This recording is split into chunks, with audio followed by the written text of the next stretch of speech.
My name is Logan Reed, and the day my parents told me they had sold my lake house to pay for my sister's $150,000 wedding was the day something in me broke. Not because of the money, but because of what it revealed about love, family, and respect. That lake house wasn't just a property. It was the place where I had poured my heart, time, and savings. Every nail, every wooden beam, every sunrise over that calm water carried years of effort and peace. And yet, my family treated it like a spare coin jar they could dip into whenever they pleased. I built that house after years of working overseas. I'd saved every cent for my construction contracts, dreaming of one quiet place I could truly call mine. My parents were proud back then, or at least they pretended to be. But once my younger sister Chloe got engaged, everything changed. Chloe had always been the golden child, the one who got away with everything, the one my parents protected and spoiled endlessly. When she announced her engagement to Evan, a wealthy banker, my parents decided her wedding had to be grand enough to match the groom's status. I offered to help with logistics, but I made it clear I couldn't, and wouldn't, fund it. They smiled and said, "Of course not, Logan, don't worry." So when I returned from a work trip 2 months before the wedding and found a "sold" sign in front of my lake house, my stomach dropped. I called my dad immediately, thinking there had been some mistake. He answered casually, "Oh, you're back. We've been meaning to tell you, we sold the lake house." The wedding costs were a little higher than expected. My voice cracked. "You what?" "That house was mine, Dad. Legally and completely mine." He laughed, the kind of dismissive laugh I'd heard all my life when I challenged them. "Come on, Logan, don't be dramatic. It's family money. We needed it for Chloe's big day. You can always build another house. She only gets married once." I couldn't even speak for a moment. My mom chimed in cheerfully from the background. "You should see the venue. It's at Lakeside Manor." Oh, the irony, right? Then she laughed again. "Thanks for making it possible, honey." I hung up before I said something I'd regret. My hands shook as I drove out to the property, only to find strangers moving furniture out.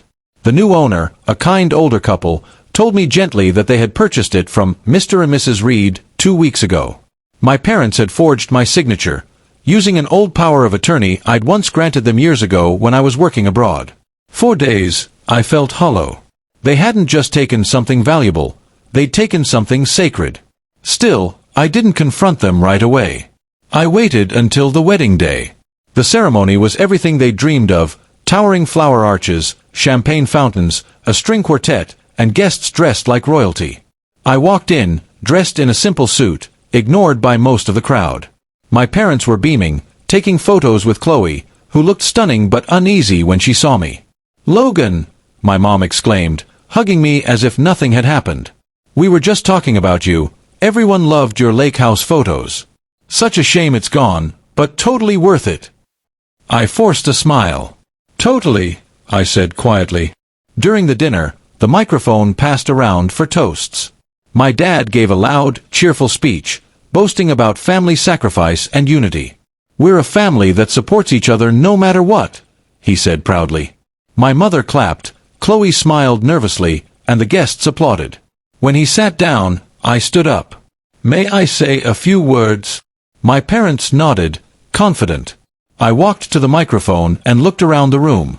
"I just want to thank everyone for being here to celebrate my sister's big day," I began, my tone calm. "It's been a journey for all of us, especially for me, since I apparently funded most of it." A few awkward laughs rippled through the room. My dad shifted in his seat. "Logan," I continued, "you see, my parents sold my lake house, the one I built with my own hands, to pay for this wedding. They didn't ask. They didn't even tell me. They used a legal document I signed years ago to take something I loved without my consent." The room fell silent. "But that's okay," I added, my voice steady, "because now I understand what family first means in this house." My mother whispered, "Logan, stop this right now." I smiled at her and said, "Don't worry, Mom. I'm not angry anymore. I actually wanted to share some good news." I took a deep breath. Last month, I was offered a partnership at the firm I've been contracting for, and I accepted. I also had the power of attorney transfer revoked and filed a case to recover any property sold under it. The court agreed it was misused. So technically, the sale is under review. My father's face turned pale. Guests began murmuring. "What are you saying?" he asked, his voice trembling. "I'm saying," I replied, "that the money from the house may have to be repaid, in full, pending investigation. So, enjoy the wedding, everyone. It might be the most expensive one-day event in our family's history." I placed the microphone down, wished Chloe a soft, "Congratulations," and walked out. The next few months were messy. My parents tried to reason, then guilt trip, then beg. But the law was clear. Their actions were fraudulent. They eventually sold their own home to pay back the damages. Chloe reached out once, apologizing, saying she hadn't known the extent of what they'd done. I believed her, and forgave her, but I never went back. Years later, I rebuilt another lake house, smaller but peaceful. I don't visit my parents anymore.